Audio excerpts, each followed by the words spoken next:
Hoy nos toca hablar sobre la Iglesia. La Iglesia fundada por Cristo y fundada para el bien de toda la humanidad. Cristo quiso que hubiera signos sensibles de la gracia que Él nos había ganado. Esa gracia que nos hace hijos de Dios, ¿verdad? Nos hace hijos adoptivos de Dios y hace que podamos entrar al cielo. Entonces, Dios podía habernos dado esa gracia, Jesucristo, ¿verdad? Esa gracia que ganó en la cruz, nos hubiera podido dar a través de cualquier medio. Pero quiso que esos medios, a través de los cuales nos da, fueran sensibles, los viéramos, los captáramos a través de los sentidos, ¿verdad? Y esos son los sacramentos. Entonces, la iglesia tiene como objetivo santificar a la humanidad. Ese es el objetivo primordial de la iglesia. Santificar a la humanidad por medio de los sacramentos. O sea, los sacramentos son el sentido de para qué existe la iglesia. Y también que para creer en Cristo, para creer en Dios, se necesita una voz que transmita sus enseñanzas. Es como lógico, ¿verdad?, que Cristo, después de haber estado en la tierra 33 años, dejara unas personas representantes suyos para transmitir eso que Él vino a decirnos. Y decíamos ya, no solamente transmitir lo que nos vino a decir, sino santificar a la humanidad. Y además que es darnos a conocer cómo alcanzar el cielo. O sea, la iglesia es la congregación de todos los bautizados, ¿verdad? De todos los bautizados unidos en la misma fe, ¿verdad?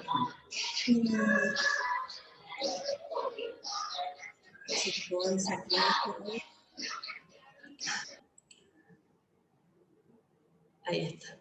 Bueno, entonces, la iglesia decíamos que es la congregación de todos los bautizados, ¿verdad? Y para que hubiera bautizados necesitábamos a la iglesia.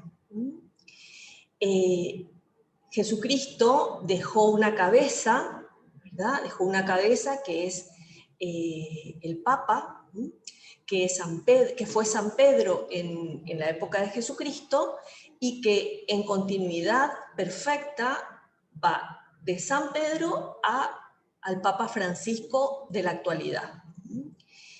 Y necesitábamos entonces una institución para guardar los sacramentos, guardar y impartirlos, ¿verdad? Darlos a la humanidad, a la humanidad entera, ¿verdad? Desde los hombres que estaban en la época de Jesucristo hasta que exista hombres en la tierra, hasta el fin del mundo, ¿verdad?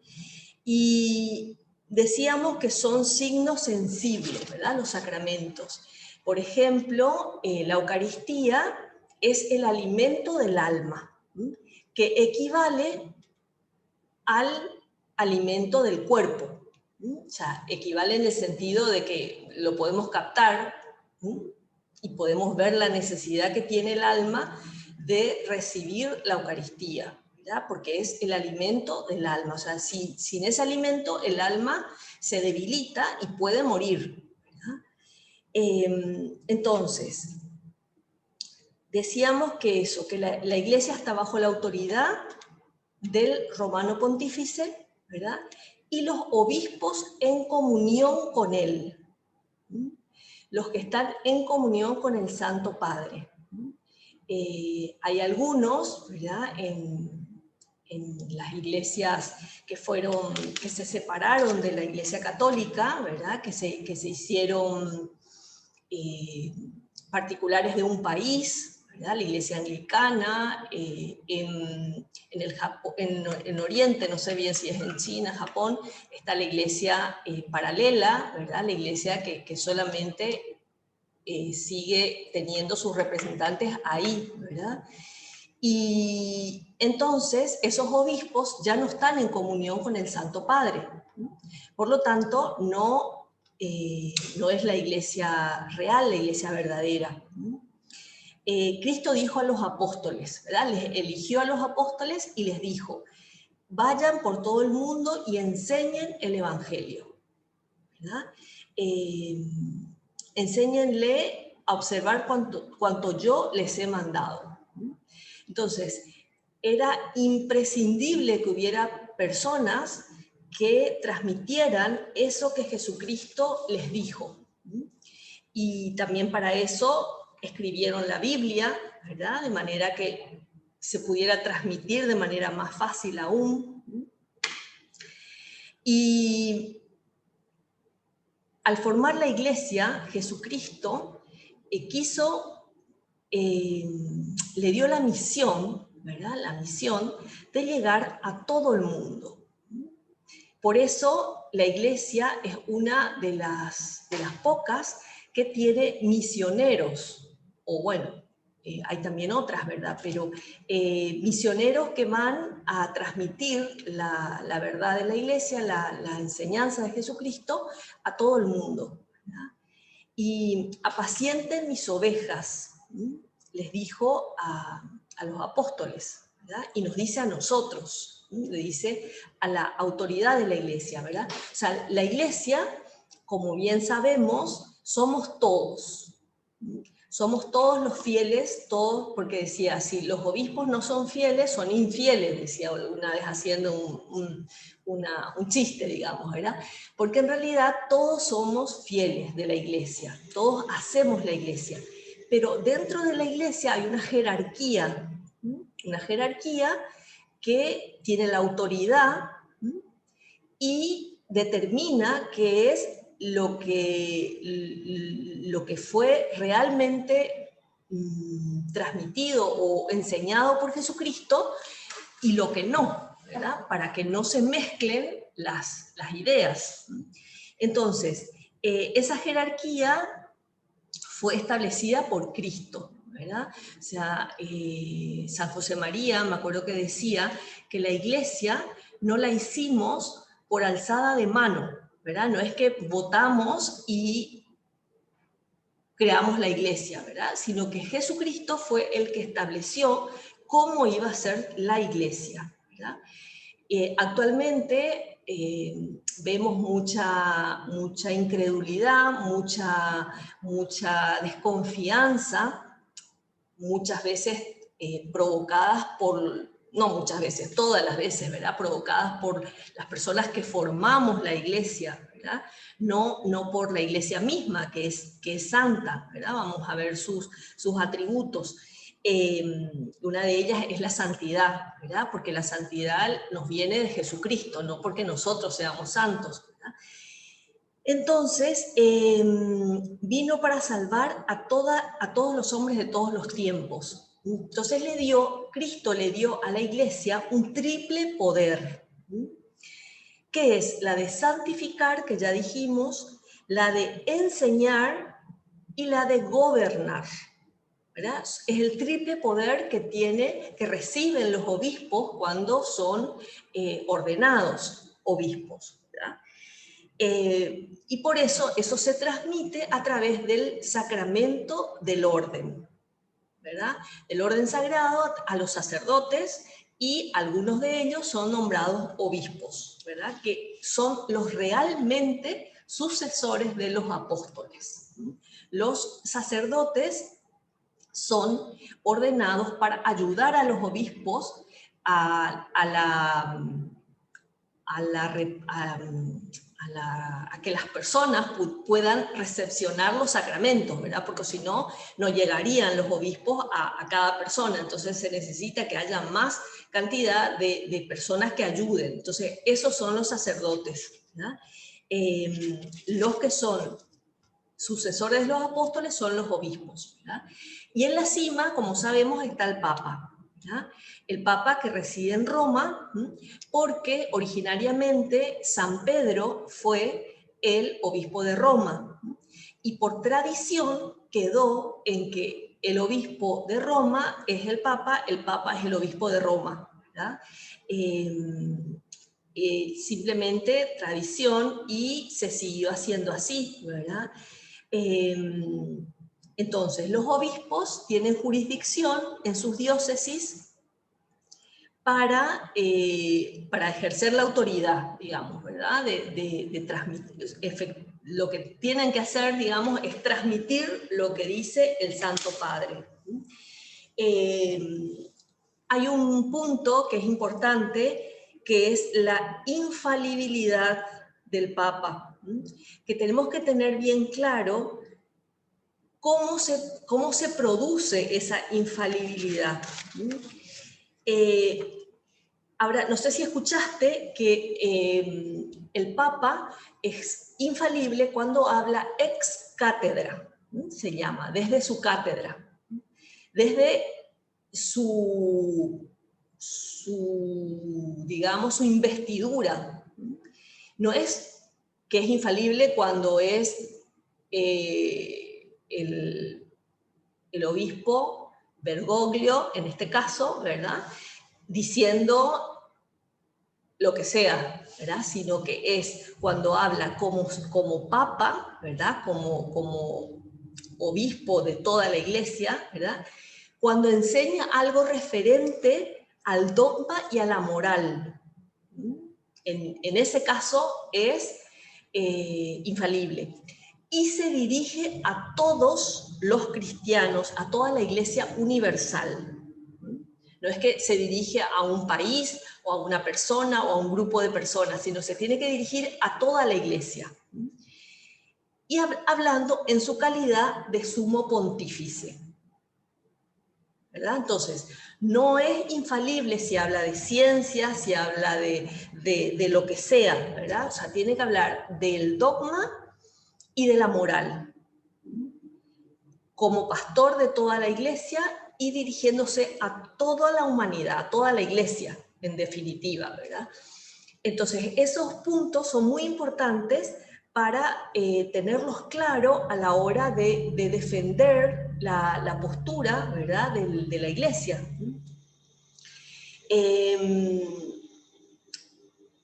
Es ordinaria esa autoridad que tiene el Papa, es plena y universal. En razón de su cargo, es representante de Jesucristo. O sea, es muy impresionante esa figura, ¿verdad? Es plena y universal, se extiende a todo. Entonces, lo que me interesa mucho que les quede bien claro, que la misión de la Iglesia es santificar a la humanidad, transmitir los sacramentos. Por eso los sacerdotes en las parroquias tienen que deberían dedicarse absolutamente todo su tiempo a ofrecer los sacramentos,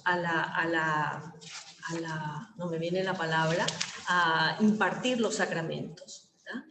Y entonces la iglesia es mucho más que una organización jurídica, ¿verdad? Es una organización sobrenatural, porque está creada por Cristo y está para transmitir esa gracia ganada por Cristo. Por eso la iglesia, por ejemplo, es la encargada de administrar las indulgencias. Ese es un tema que en un momento de la historia, ¿verdad?, no no vamos a entrar en detalle ahora de la historia, que no es el objetivo de esta clase, ¿verdad? Pero de todas maneras sabemos que dentro de la historia de la Iglesia se dieron muchas situaciones malas, ¿verdad? Situaciones que no estaban bien. Y una de ellas es que se empezó a comercializar las indulgencias. Y por supuesto, eso generó una respuesta, ¿verdad? Una respuesta de las personas que se enteraron y que no estaban de acuerdo. Y eso está muy bien, ¿verdad? Porque no correspondía hacer eso. Pero, de todas maneras, está en manos de la Iglesia, está el decir, si haces esto, por ejemplo, hacer media hora de oración ante el Santísimo Sacramento, tiene indulgencia plenaria. ¿Qué es la indulgencia plenaria? Te borra toda la pena debida por tus pecados. Ya vamos a hablar un poco más de eso cuando hablemos de la confesión, quizá, aunque, bueno, no sé. Entonces, de todas maneras, era como algo que les quería recordar, porque hay una época, ¿verdad?, si se quiere, oscura de la Iglesia, en la que incluso los papas, ¿verdad?, no hacían bien las cosas, no eran buenas personas. ¿Y esto qué pasa? Ahí estos papas, a pesar de llevar una mala vida, nunca cambiaron nada de los dogmas ni de la moral. Ellos actuaban mal, pero ellos darán cuenta a Dios de sus almas y de lo que hicieron, del mal ejemplo que dieron en la Iglesia en su momento, ¿verdad? Y mucha gente, como amparadas o basadas en ese tiempo de la Iglesia, se apartaron de ella o se apartan actualmente, ¿verdad? Entonces, obviamente esas personas van a dar cuenta a Dios de eso, ¿verdad? Entonces, la Iglesia, Celeste quiere hacer una pregunta. Sonia, Sí, Celeste. ¿me escuchas? Te escucho.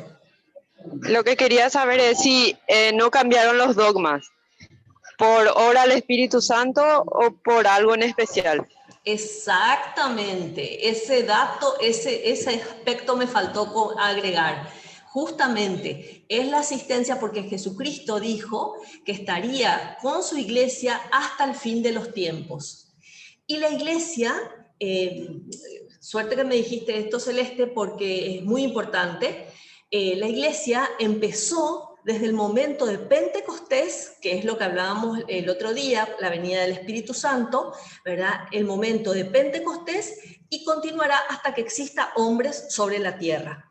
Entonces, la asistencia del Espíritu Santo es muy especial, muy, muy especial. Entonces, por eso, por esa razón, por esa ayuda especial y espiritual, es que no hubo errores dentro de la iglesia, ¿verdad?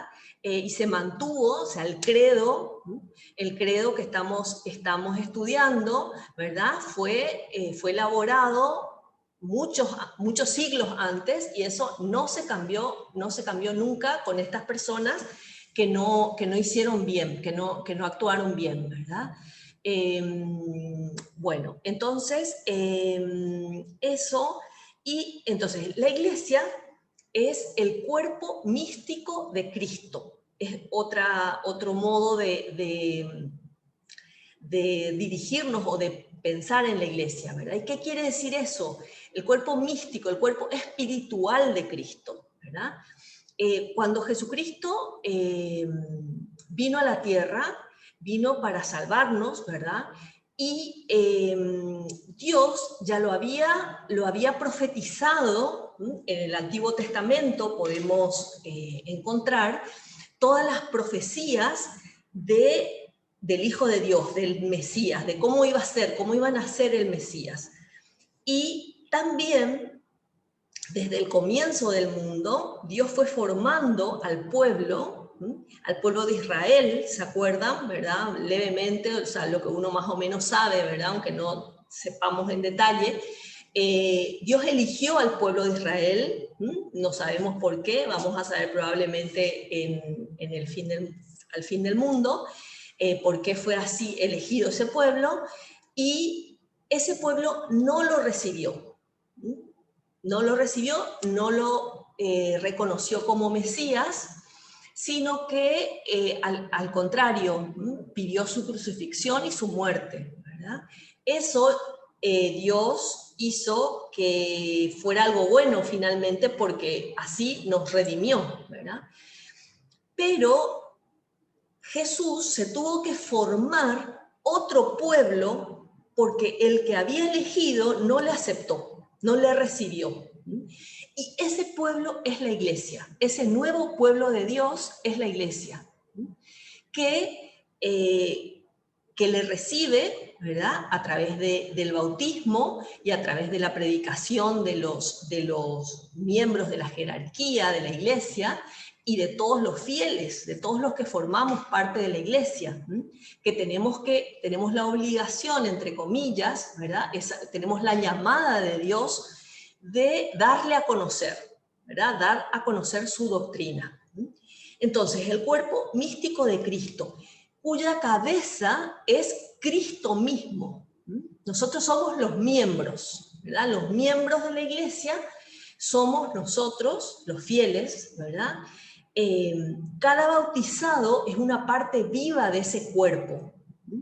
Por eso que no da igual cuando una persona, no da igual que una persona se porte mal, porque es un miembro de ese cuerpo. Entonces, nosotros pensamos cuando nos duele la uña del dedo meñique, ¿verdad? Nos molesta a todo el cuerpo. No es que, bueno, total, es solo la uña. No, nos molesta y no podemos hacer muchas cosas, ¿verdad? O lo que sea, me corto, me lastimo, lo que sea, o se me enferma, y afecta a todo. Entonces, un bautizado no puede decir, no, yo soy dueño de hacer lo que quiero y puedo cometer los pecados que quiera y no hago mal a nadie. Es mentira, ¿verdad? Hace daño a todo el cuerpo, a toda la iglesia. Entonces, el alma de la iglesia, el alma de ese cuerpo místico, es el Espíritu Santo, ¿verdad? Y entonces,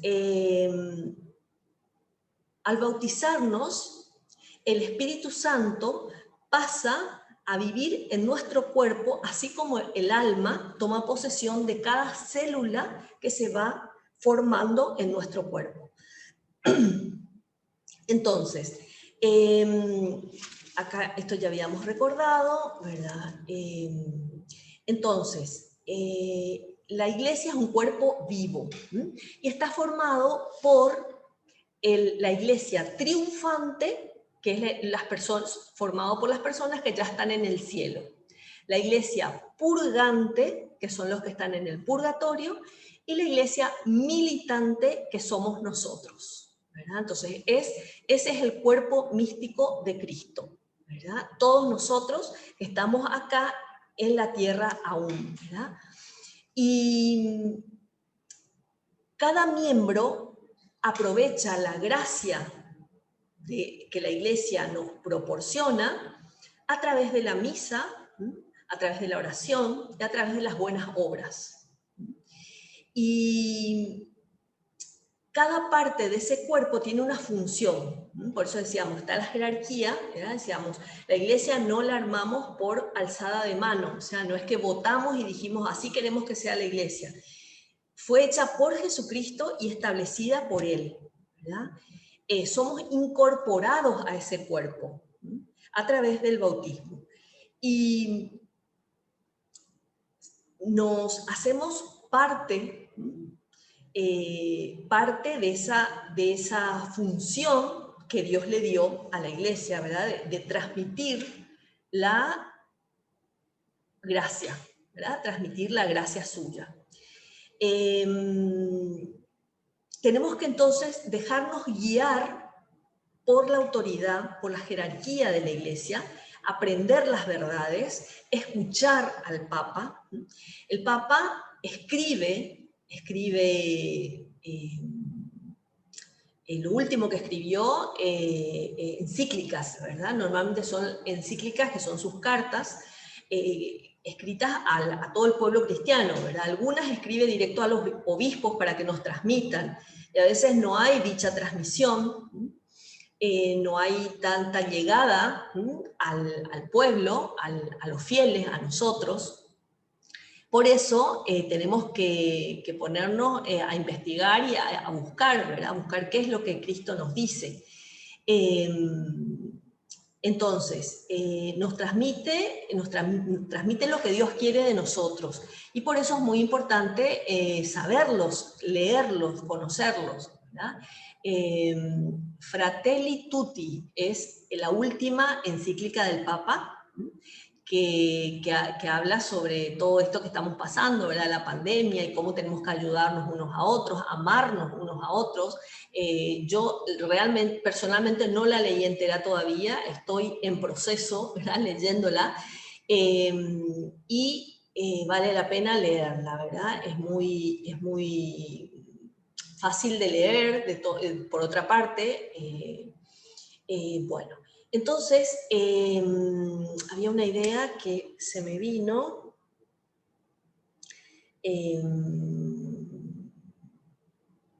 Bueno, entonces, la Iglesia tiene 4 notas importantes, 4 atribuciones, 4 atributos, más que atribuciones, 4 atributos que vamos rápidamente a repasar, ¿verdad? No es genuina si no lleva esa marca. Y por eso tenemos que conocerlas y buscar que la Iglesia en la que estamos la tenga, ¿verdad? Entonces, son marcas dejadas por Cristo.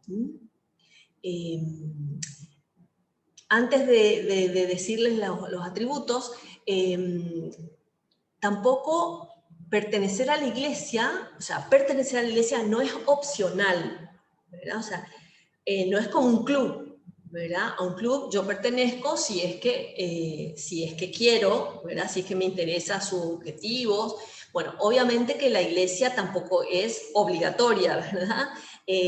Pero para entrar al cielo necesitamos, o sea, es la puerta del cielo para todos. Por lo menos la persona tiene que tener un deseo implícito de pertenecer a la Iglesia, aunque no pertenezca realmente, ¿verdad? O sea, un deseo implícito de que si la conociera como lo que es la Iglesia, querría pertenecer a ella, ¿verdad? Con el paso del tiempo es importante reconocer con estas notas, estos atributos, para diferenciarlas de otros grupos, de las sectas, ¿verdad? En que no tienen estas cualidades, ¿verdad? Entonces, es como un cuadrado, ¿verdad? Las notas podemos imaginarlas así para acordarnos que son 4, ¿verdad? En cada punta está la unidad, es una. La unidad, la santidad, la catolicidad y la apostolicidad. Entonces, la unidad, la santidad, la catolicidad y la apostolicidad. La unidad es una, aunque es una en su doctrina, ¿verdad? Es una en las verdades que enseña. Y con la verdad y la bondad contribuye al bienestar de todas las personas. Entonces, unidad de doctrina, unidad de... tenía otras unidades. Bueno, unidad de doctrina específicamente, ¿verdad? Unidad de culto, que es la Santa Misa. Unidad de autoridad, ahí está. Unidad de doctrina, de autoridad y de culto. Uno puede ir a misa en el Japón, ¿verdad? En una iglesia católica, y tiene el mismo orden, ¿verdad? Aunque en otro idioma, ¿verdad? Y la unidad de autoridad, que es Pedro, ¿verdad? El Papa, y los obispos, ¿verdad? Vendría a ser unidad de fe, unidad de cabeza y unidad de culto. Esto es importante. Después la santidad. Entonces, la santidad, Jesús compara a la iglesia a una red barredera, ¿verdad? A una red que recoge todo tipo de peces, ¿verdad? Y buenos y malos. Y que después esos peces van a ser separados, ¿no? Así como el trigo y la cizaña, ¿verdad? Que es otra parábola. Bueno, entonces, dentro de la iglesia hay todo tipo de personas que luchan y que no luchan. Pero la santidad se refiere a la cabeza. La cabeza es Cristo. Entonces, Cristo es santo, es Dios, por lo tanto es santo. Y la doctrina es santa. Y produce santos. ¿Qué quiere decir eso? Que hay, por lo menos los que nosotros conocemos actualmente son Juan Pablo II, la Madre Teresa de Calcuta, el Padre Pío, San José María. Produce santos porque llevaron una vida conforme a la doctrina de Jesucristo y se hicieron santos, ¿verdad? Sí, eran personas admirables y ejemplares, ¿verdad? La iglesia los pone como ejemplo. Catolicidad. Católico significa universal. No sé si lo sabías, ¿verdad? Significa universal, que justamente eso que decíamos, la unidad de culto, ¿verdad? Podemos irnos a la China, ¿verdad? Y ahí escuchar misa en chino, pero con el mismo culto. Entonces, es universal. Universal en su extensión, universal en la doctrina también, universal en el tiempo, existió siempre y va a existir hasta que existió siempre desde Jesucristo, ¿verdad? Y va a existir hasta que se acaben los hombres. Y con el mandato de hacer discípulos en todo el mundo. Y por último, la apostolicidad, que es que los hombres sean los que pertenecen a la jerarquía de la iglesia, sean los continuadores desde los obispos, desde los apóstoles, perdón. Desde los apóstoles hay una línea perfecta, ¿verdad? Continúan desde los apóstoles, los 12 apóstoles, hasta los obispos de hoy. Y por eso, entonces, podemos decir que la Iglesia Católica cumple los 4 requisitos para que una iglesia sea de Jesucristo, ¿verdad? De Cristo. Entonces, lo que nos queda es la fe, creer, ¿verdad? Creer en esa iglesia, creer en esa realidad que Dios nos dejó para que nos transmita las verdades de fe, nos dé los sacramentos y nos enseñe cómo vivirlos, cómo estar cerca de Dios, cómo llegar al cielo. O sea, en definitiva, si podemos decir una síntesis así, síntesis es, la iglesia es la institución que nos enseña cómo llegar al cielo.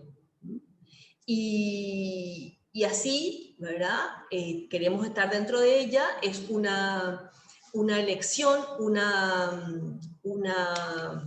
¿cómo se llama esto? Somos una vocación, ¿verdad? Es pertenecer a la iglesia, ser católicos, ¿verdad? Tenemos que agradecerle todos los días de nuestra vida a Dios, porque podríamos haber nacido en la India, ¿verdad? Sin conocer la iglesia, y sin embargo nacimos donde nacimos y le conocemos, ¿verdad? Entonces, eso,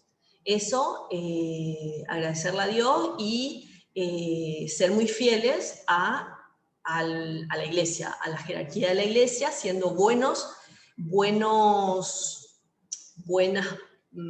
hijos, esa parte que nosotros formamos, ¿verdad? Que sea buena, que luche, que sea buena persona, para que todo el cuerpo sea bueno, ¿verdad? Por la parte que me toca a mí.